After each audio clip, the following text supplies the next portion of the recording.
Hey, what's up everybody? It's Lids, and we're back for some more Mardek, and last time we successfully made it through the arena. And so that does mean that, of course, we picked up the powerful champion sword, the best one-handed sword available to us in Chapter 2. So Mardek will be happy to pick up the offensive reaction in addition to just the additional damage and critical chance that comes with it, along with the light elemental affinity is not bad either.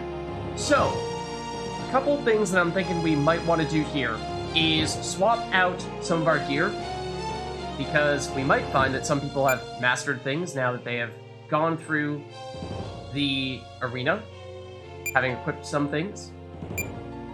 Granted, the most notable things would of course be the Resist Water on Dugan and the Resist Earth on Mardek. However, I think in both cases we deliberately opted not to take that route, because those are so expensive from an RP standpoint that we thought that we would be better off working on putting some of the status ailment immunity things instead of the elemental resistances. And, well, ultimately it did work out, so hopefully that was for the best.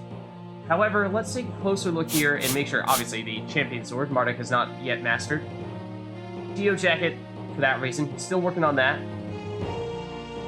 The magic defensive reactions, I remain on the fence as to whether or not it seems like we must get all of those done. It would be nice. At the same time, I feel like given how long that has taken us thus far, I'm not sure we're going to be able to pull that off in Chapter 2 unless we make a committed effort to go out of our way to farm those up. However, at the very least, we can make sure to unallocate Insomnia and Antibody and instead put on Resist Earth here. That Mardek starts to work on that. And then Dugan, let's take off Resist Earth and replace it with Resist Water, because he's working on that one right now.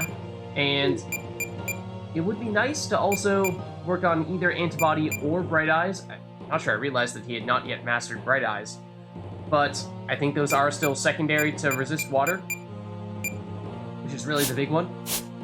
Other than that, I think he's fine. There is also the chance that we might find that some people have gained an RP because they picked up a level or two over the course of those arena fights. Doesn't look like that's the case. Oh, maybe it is the case for Emla, actually. On the passive side of things, she could now equip one of these other abilities, and we were working on Bright Eyes ever so briefly previously.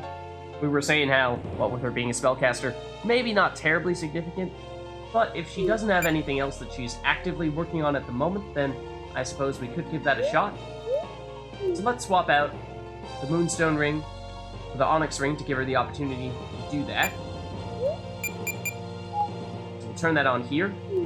As for Zac, now this is the other thing. We have had Zac on our team for quite a while here in our active party, and I think that this is probably a good chance for us to swap that around and finally give VEHRN the chance to join the club.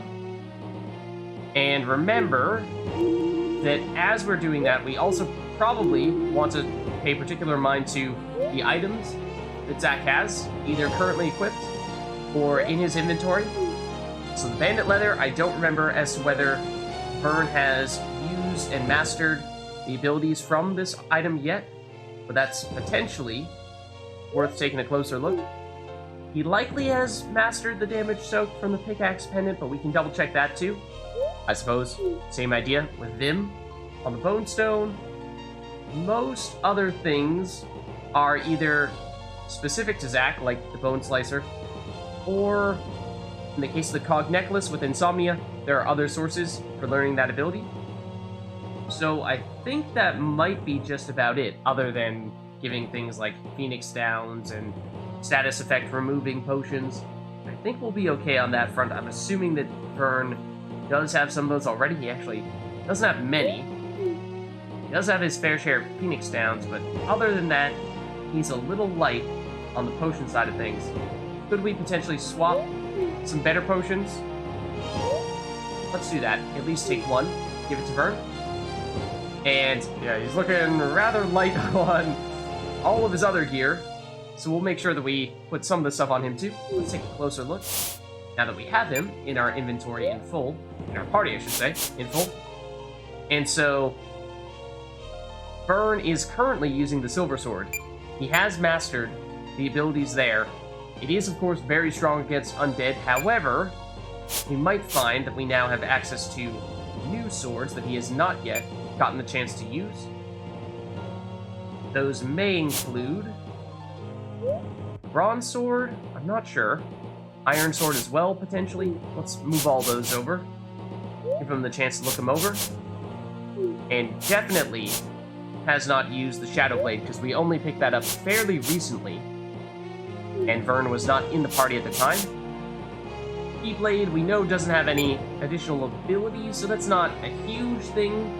Make sure that VEHRN gets to use that. It is relatively high base damage, but that's not really the thing that we're focusing on at the moment. We're mostly trying to make sure that he masters some abilities that he may not have gotten the chance to work on while he was sitting on the sideline.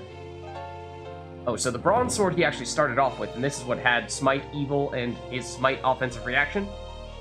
He has not yet used the Iron Sword, though, for the plus 10% damage reaction, so that sounds like a good idea. He is also a significantly lower level than several of our other party members who have been in for the entire time. So that's another thing to bear in mind, is that he will have a little bit of catch-up to do in that way as well.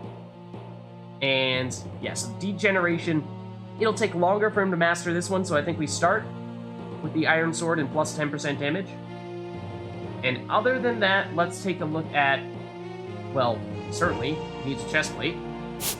We were looking at the Bandit Leather earlier, and we also have the Bone Mail. I think those are probably our two best options there. I'm assuming he's mastered his own armor. All the skills on that. Okay, good.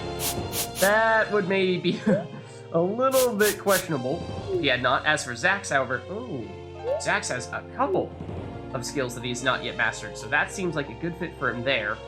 Then on the accessory side, I think it makes sense to give him the Elordian Amulet, because remember, this actually has an offensive skill that he can use, Green Lightning, in addition to having a little bit of Spirit, which is particularly significant for VEHRN, and a tiny bit of Dark Resistance.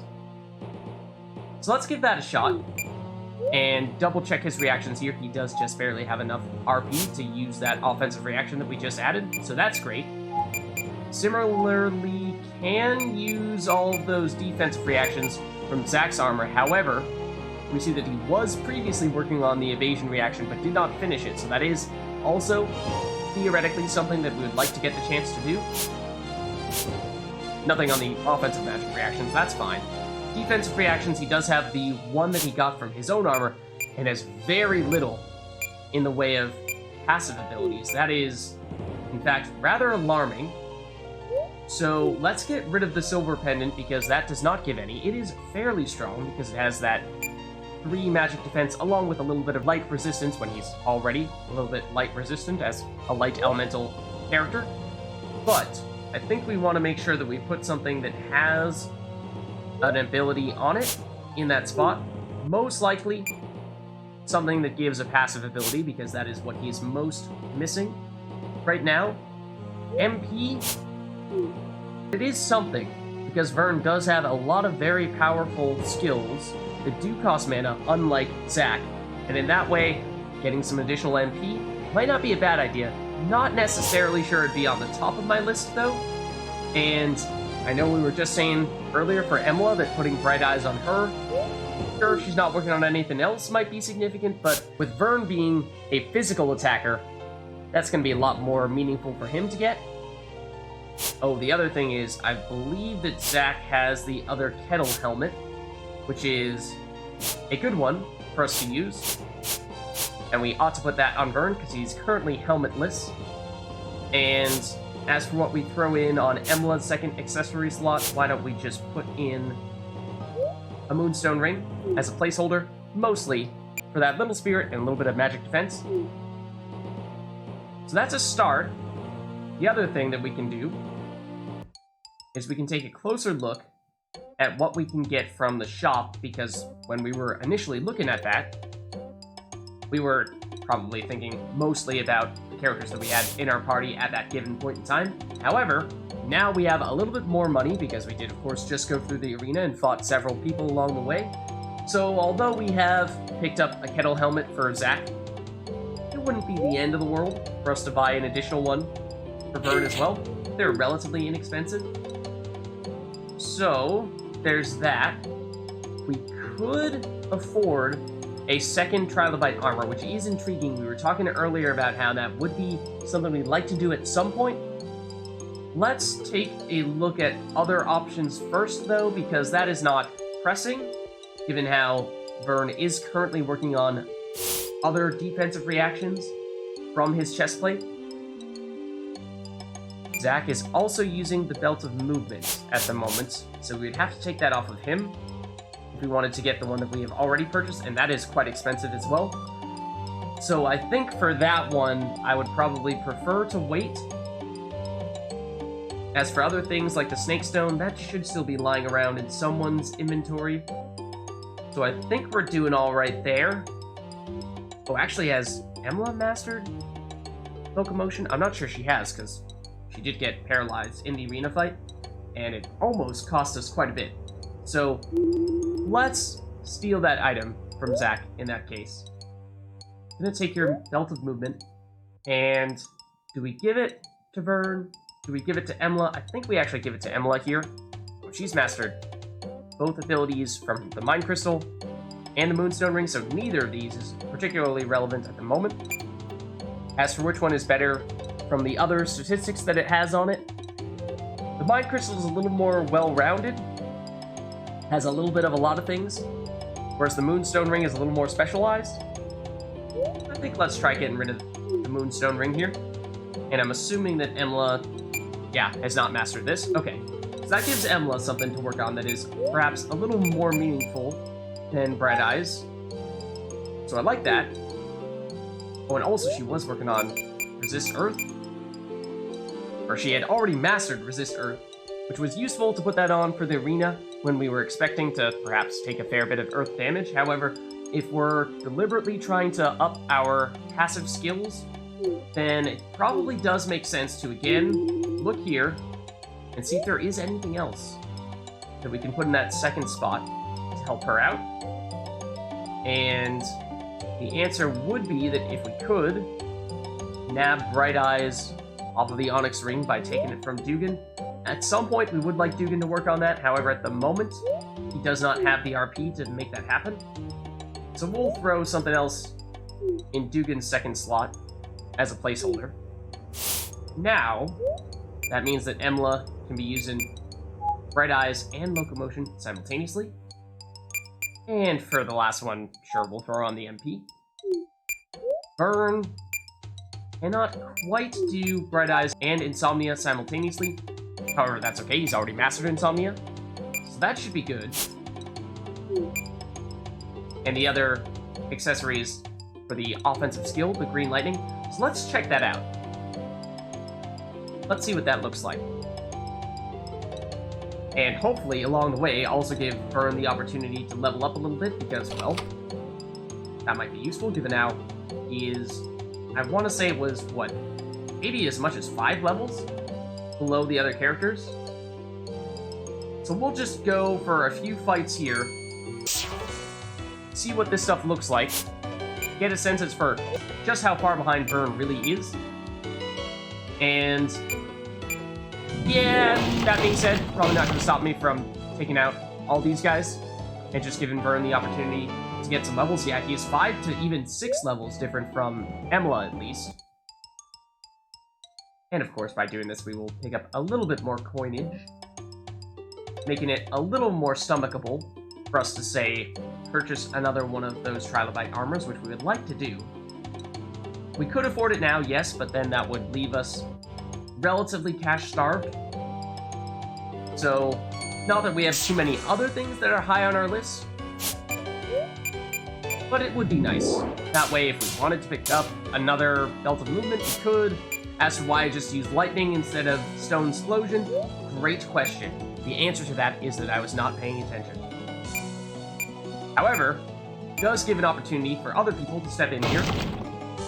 It's been a long time since we've used that ability on Dugan, and VEHRN, now is your opportunity to shine. It is an Earth Elemental attack, the Green Lightning, a signature spell of all devoted Yolordians. It deals Earth Elemental damage and sometimes stuns the target, so it is actually a spell, not something that he swings his sword to do, which is interesting because previously everything that we saw from VEHRN involved swinging his sword in an attack, so it's actually a spell, and because it is Earth Elemental rather than his typical Light Elemental attacks, that does mean that it is particularly good against these Trilobites, so that's also not a bad match.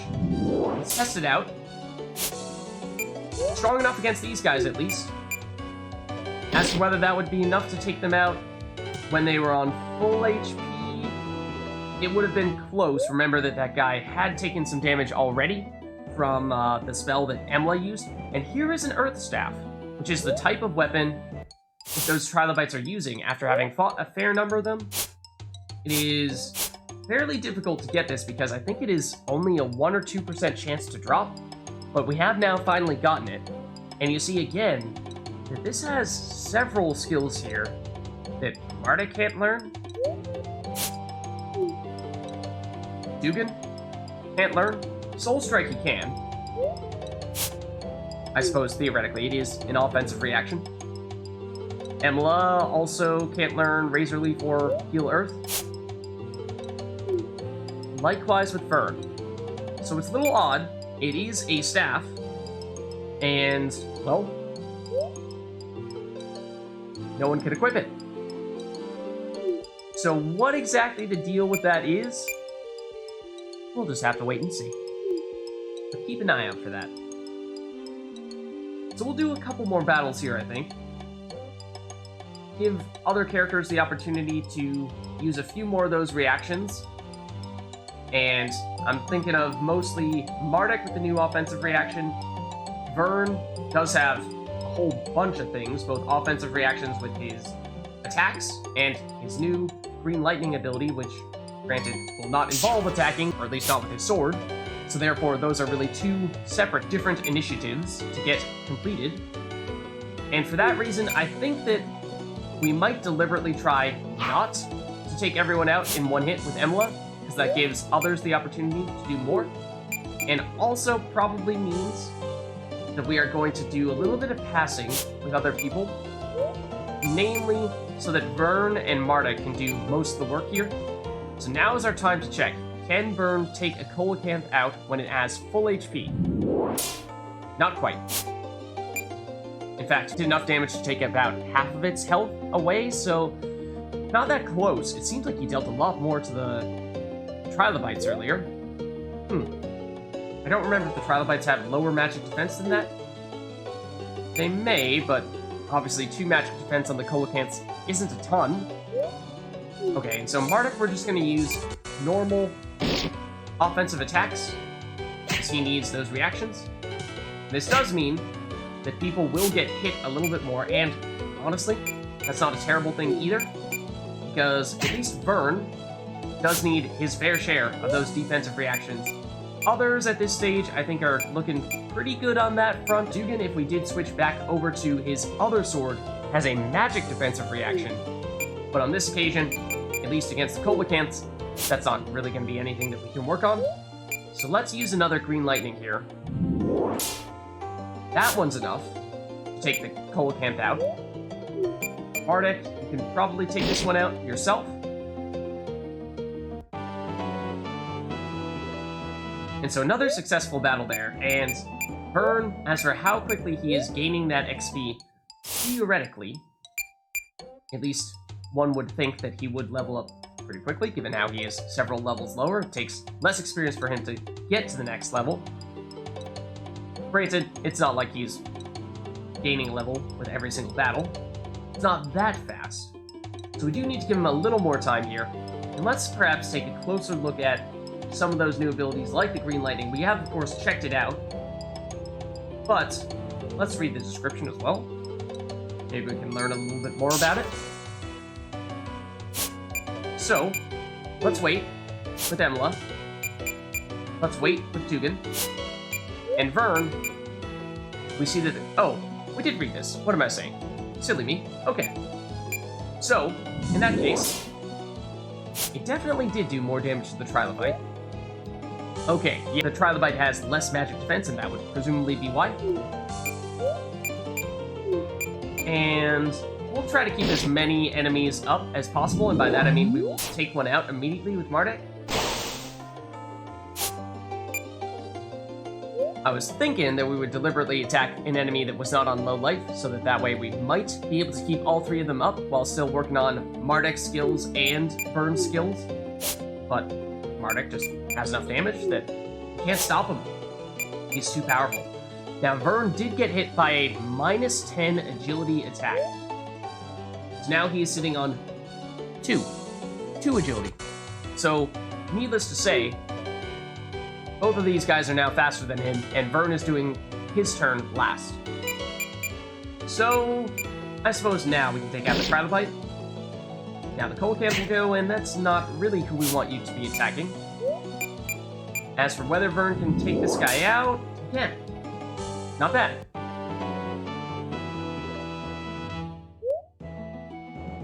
Okay. So, as you can see there, the green lightning, it's not, I would say, as powerful as, say, the spell that Emla is using, like her Stone Explosion.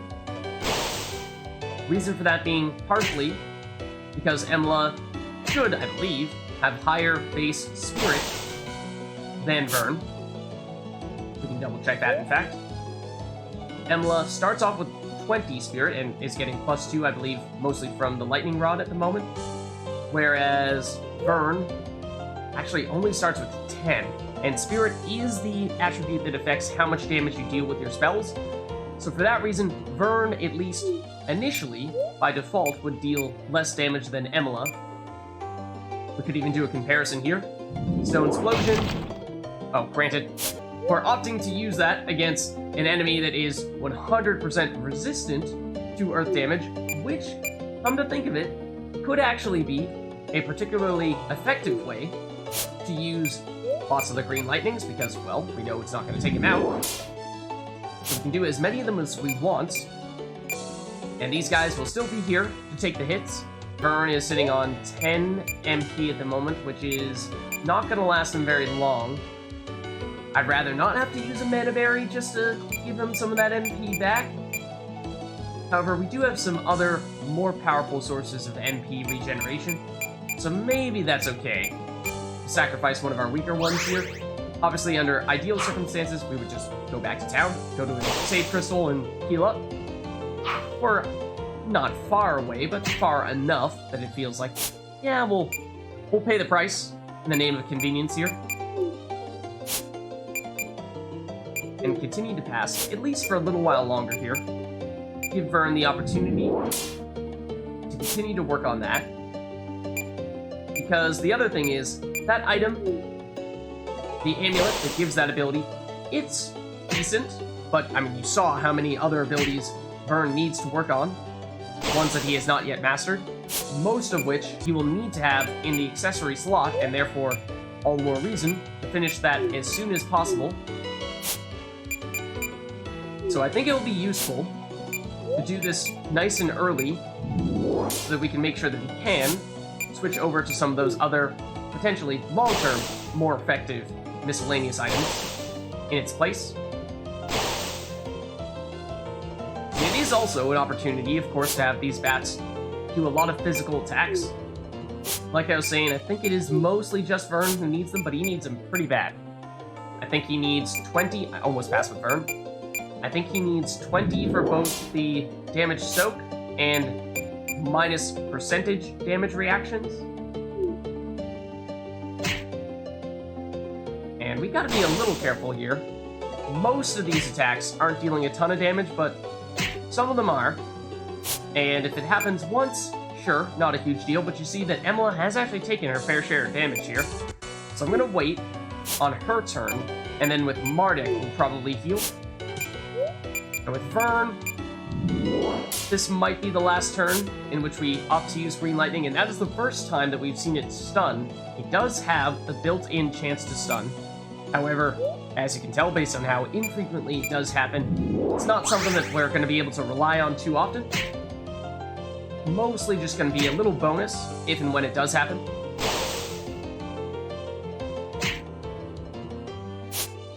And basically what I was getting at before is because Emla's Stone Explosion will ultimately be a higher damage option, it is likely that we will find that we're going to rather do that and not rely too heavily on VEHRN to use Green Lightning, especially when you consider that VEHRN's physical attacks, like Smite Evil, are so effective against so many enemies because we run into so many undead foes. So that's something to bear in mind, and another reason why, yeah, it'd be nice to master that ability, mostly so that we can move on and use something else in that place. So I'll pass here, mostly just to give VEHRN one more shot at Green Lightning and then actually deal damage this time around. Mardek, we will attack with you this time, give you the chance to practice your offensive reactions. And I am curious as to just how many defensive reactions VEHRN got in that previous fight. Oh, and this could have been an example of a time when we could have used Stone Explosion on Emla and compared it to the damage with Green Lightning. Just to confirm. Let's see.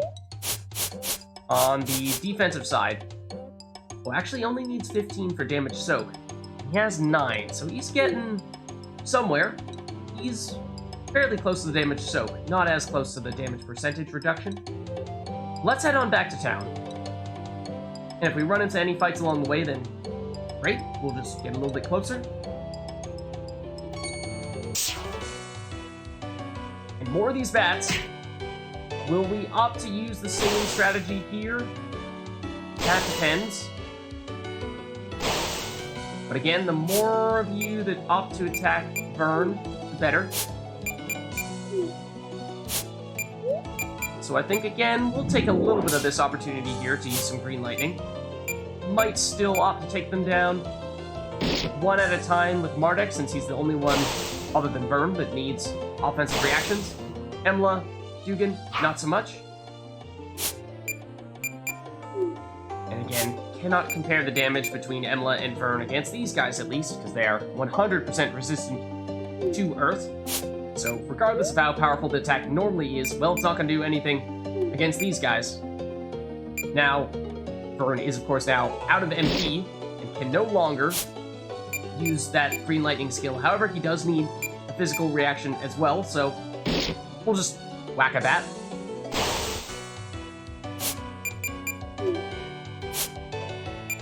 And, again, pass until it is VEHRN's turn. And there we go. So a little bit of progress on multiple fronts that time around. And we'll head back in. And I mostly wanted to do that as a bit of a reality check to see how far along or how far behind is VEHRN. Do we need to spend a lot of time making sure that he can catch up to everyone else? Or will he get by?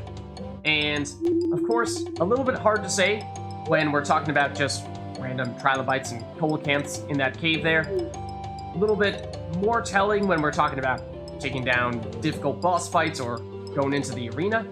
But I think that is a good indication, at least from what we've seen thus far, that although he does have a lot of skills to work on, it's not like he was getting one shot by anyone or anything like that. So I think for the next one, we'll be moving on and potentially into that flying saucer that Mor brought. So I'll catch you next time.